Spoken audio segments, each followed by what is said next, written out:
Well, good morning. It's another lovely, bright morning here at my apartment. So, welcome to Amy and 10, where I just sit around and chat for 10 minutes about life. And honestly, today, I don't have a clue. That's the name of the game. My ADHD is so off the chart. I'm really, really struggling this week to focus on anything. So, I don't know, I don't think a lot of women talk about ADHD. Now, I haven't been officially diagnosed, but it is on my list of things to do this year, or yeah, hopefully by the end of the year to get an official diagnosis. And one of the reasons why I want to seek an official diagnosis is for work protection, right? Because when you get diagnosed with a disability, and then you're struggling with your work and you've notified them, hey, I'm struggling because of this disability, then it just gives you a little bit more protection. So for me, I don't really hear a lot of women or adults really talking about ADHD. And I didn't realize for a long time that that was my problem. I knew that I had focus issues or trouble focusing on things.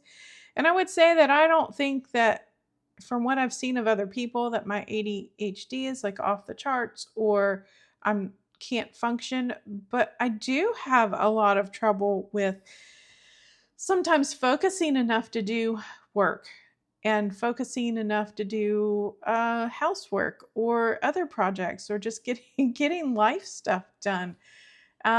Because I described it to my boss one time, and to me, I thought it was perfectly normal.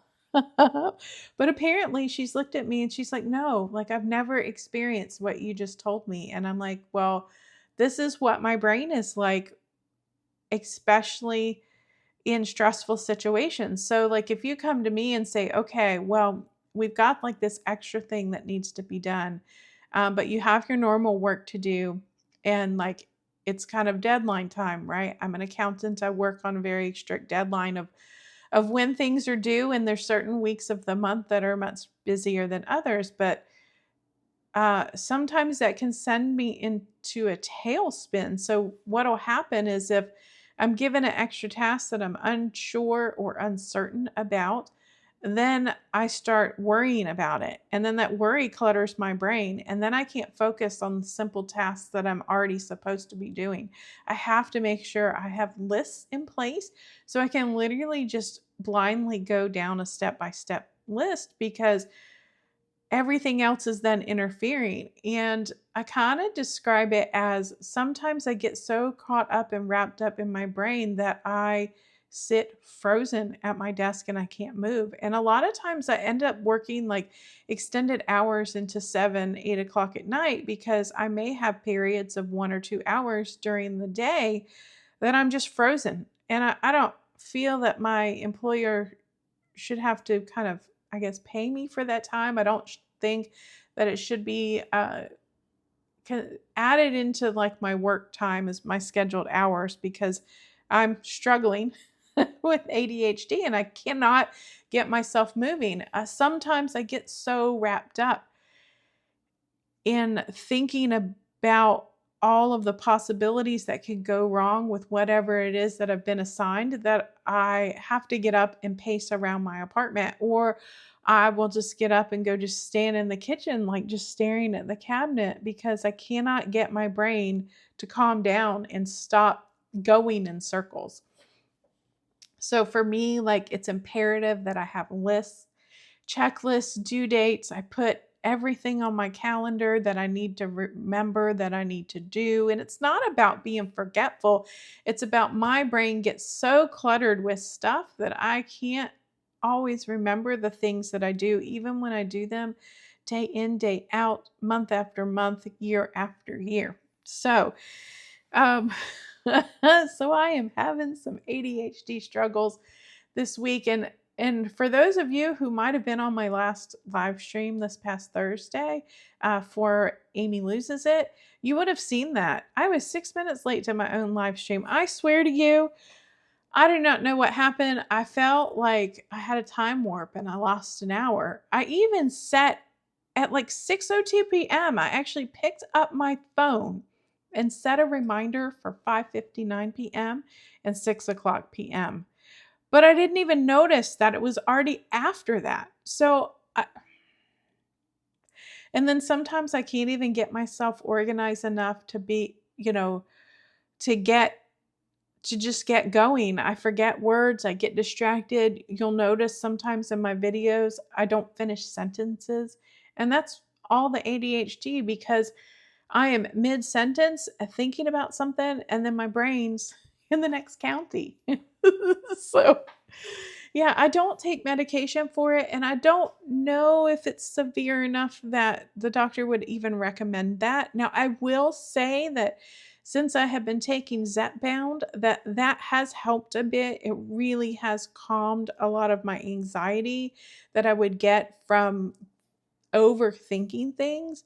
And then that has allowed me to have a bit more clarity. But I notice the longer that I'm taking it, that those effects are wearing off a little bit. And I just switched to compounded medication. And I don't know if how the effective rate of the compounded, whether it's less effective. I mean, all in all, it shouldn't, right? But you never know. You never know what you're going to get from a company. So, will I say that I think I would love to be on the 10 milligrams of Zepbound to have the better ADHD control, but I've gone down to 7.5 because it was really just hurting my stomach. It was slowing my digestive system down too much, and I wasn't comfortably being able to put food in my mouth, which, there's always going to be people saying, well, you need to put the food down because you need to lose weight. But the reality is, like, I have to eat, right? Like, we all have to eat to survive. I'm not going to get a feeding tube just because I need to lose weight. So that's really kind of one of the struggles that I've been thinking about is like, well, do I inch myself way up back to 10 because I need the better ADHD control? And I'm really like this past couple weeks, I'm struggling and I'm getting ready to go on vacation, which is another added stress because my work waits for no one, right? I have a set amount of work to do in a month. And if I go on vacation, that work still has to be done and there's not anybody else going to do it. So that means I have to do it before I go. Sometimes I can push some of it till I get back, but for right now, I'm getting ready to leave on the 15th, and everything that I need that would be done between the 15th and the 20th, I have to do before I go. So that is causing me to spiral a little bit, and it's not fun.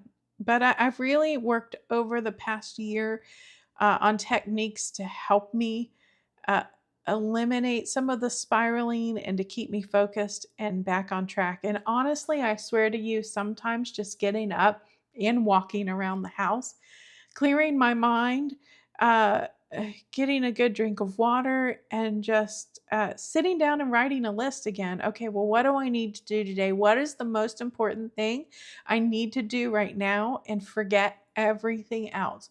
Just do that one task and let's get through that. And then when we're done, then let's look at our list. What was the second thing we need to do today? So, and I'm lucky that I have control enough that I can do that. I know some people who have ADHD cannot, or I have a cousin that has ADHD so bad that I've never seen anybody like it in my life. And I really feel for him. So I count myself blessed that I don't feel that I have it nearly as bad, but I'm definitely going to go to the doctor to get an official diagnosis because uh, I don't know. I just kind of want that protection in my job in case I do have a meltdown, which I did.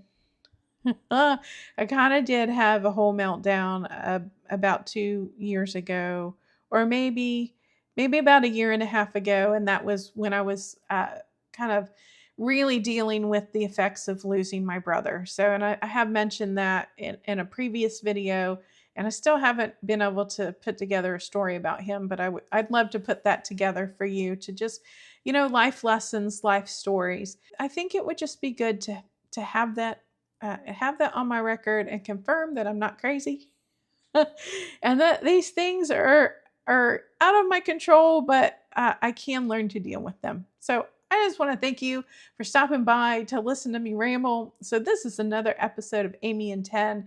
And if you want to see these videos in your recommended feed, make sure you subscribe to my channel.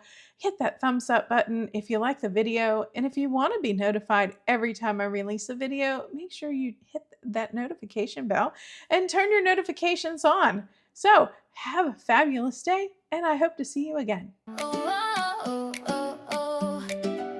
Come on in, let's begin. Real life, real chats with Amy and 10. For cats, all heart with stories to share. Life's not perfect, but we'll get there. Finding myself all over again. Real talk, real chats with Amy and 10.